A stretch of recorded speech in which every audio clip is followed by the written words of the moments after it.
안녕하십니까. 한국통신학회 학예 종합 학술 발표회 학부 부문 IP 버전 6 네트워크 토폴로지 기반 맥섹과 IPsec 공격 및 방어 시나리오 주제로 발표를 맡게 된 김종석입니다.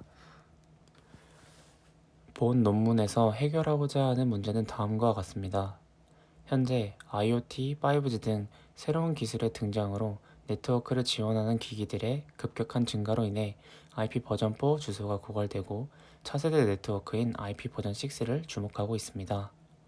따라서 국내외적으로 IP 버전 6 사용률이 증가하는 추세를 보이고 있으며 이에 따라 보안 관련 문제들이 필연적으로 발전하고 있습니다. 현재 IP 버전 6 보안 기법이 나와 있지만 취약점이 분명하게 있으며 보다 안전한 보안 기법을 찾아 공격을 사전에 방어하는 것이 중요하다고 생각됐습니다. 따라서 저희는 방어 기법을 조사하고 미리 IP 버전 6 네트워크 환경에서 사용될 효과적인 보안 방법에 대해 고안했습니다. 해당 논문에서 사용한 공격 방법에 대해 간략히 설명드리겠습니다. MDP는 IP 버전 4에서 ARP와 동일한 역할을 수행합니다. IP 버전 6 주소를 통해 목적지의 맥 주소를 알아내고 이를 바탕으로 통신을 가능하게 하는 역할을 수행합니다.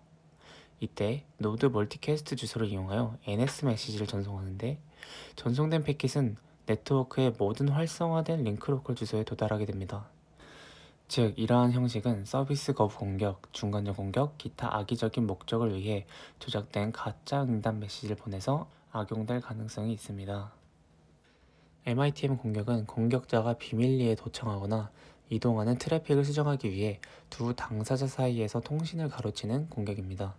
즉, 공격자는 MITM 공격을 이용하여 로그인 자격증명, 개인정보 등을 훔치거나 통신을 방해하는 등의 피해를 입힐 수 있습니다.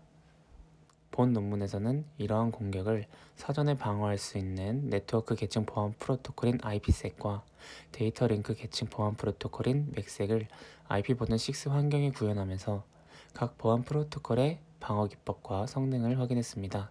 이후 IPsec과 MACSec을 병행 사용하며 성능을 추가 확인했습니다. 공격은 다음과 같은 환경으로 이루어집니다. 테스트 환경은 GNS3 가상 네트워크 시뮬레이터를 이용하여 아래 토폴로지와 같이 진행하였습니다. 공격은 칼리 리눅스 운영체제에서 제공하는 파라사이트 6 명령어를 사용했으며 파라사이트 6 명령어는 IP 버전 6 ARP 스푸퍼로 NS 요청에 거짓으로 응답하여 모든 로컬 트래픽을 자신의 시스템으로 리디렉션하는 방식을 사용합니다. 즉, 랜 내부에 존재하는 모든 ND 테이블의 목적지 맥 주소가 공격자의 맥 주소로 리디렉션 됩니다. 공격 이후에는 호스트와 라우터의 ND 테이블을 살펴보며 목적지 맥 주소의 변화를 확인했습니다. 또한 같은 랜 내부의 모든 패킷을 공격자가 스푸핑하는 것을 와이어샤크로 확인했습니다. 해당 논문에서는 앞서 설명드린 공격을 IPsec과 MACsec 보안 프로토콜을 이용하여 사전에 방어했으며 총 3가지의 시나리오로 구성했습니다. 첫 번째는 데이터 링크 계층 보안 프로토콜인 MACsec 터널을 이용하였습니다.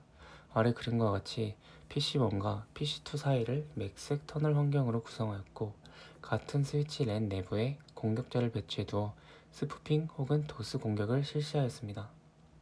하지만 PC1과 PC2 사이에 데이터를 공유하면 이 계층에서 페이로드를 암호화하여 공격을 방어할 수 있는 것을 확인했습니다. 암호화된 데이터는 맥색 프로토콜에 대한 정보를 제공하는 보안 태그와 전송된 암호화 패킷이 변경되지 않았음을 확인하는 ICV의 두 헤더와 함께 캡슐화됩니다. 즉, 공격자가 랜 내부에 위치하여 공격하더라도 검증되지 않은 패킷을 사전에 걸을 수 있습니다. 이를 통하여 맥색 프로토콜이 이계층 공격에 대항하기 위한 방어책으로 유효하다는 것을 알 수 있습니다. 하지만 단일 랜만 보호할 수 있어 트래픽이 외부로 라우팅될 때 보호할 수는 없습니다. 예를 들어 ARP 스푸핑 또는 IP 리디렉션을 사용하여 트래픽을 다른 인터페이스에서 강제로 나가는 공격은 맥색만으로는 방지할 수 없습니다. 두 번째는 네트워크 계층 보안 프로토콜인 IPsec 터널을 이용하였습니다. 아래 그림과 같이 3개의 라우터로 네트워크 환경을 구성하였고 R2와 R3 라우터 사이에 IPsec 터널을 구현하였습니다. 공격 과정은 R1과 R3 라우터 사이에 공격자를 배치하였고 본인이 도착지 라우터라는 가짜 패킷을 무한히 보내도록 하였습니다. 이에 따라 각 라우터의 ND 테이블이 변경되면서 공격자의 맥 주소로 모든 패킷을 보내게 됩니다. 이때 IPsec 보안 프로토콜에 의해 외부에 전달되는 패킷은 ESP 패킷으로 암호화되어 스푸핑하여도 내용을 알 수 없게 되어 공격을 방어할 수 있습니다.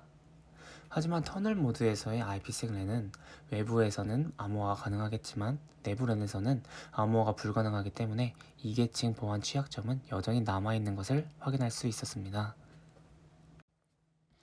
본 논문에서는 앞서 말씀드린 IPsek과 맥색을 결합하여 성능을 확인했습니다.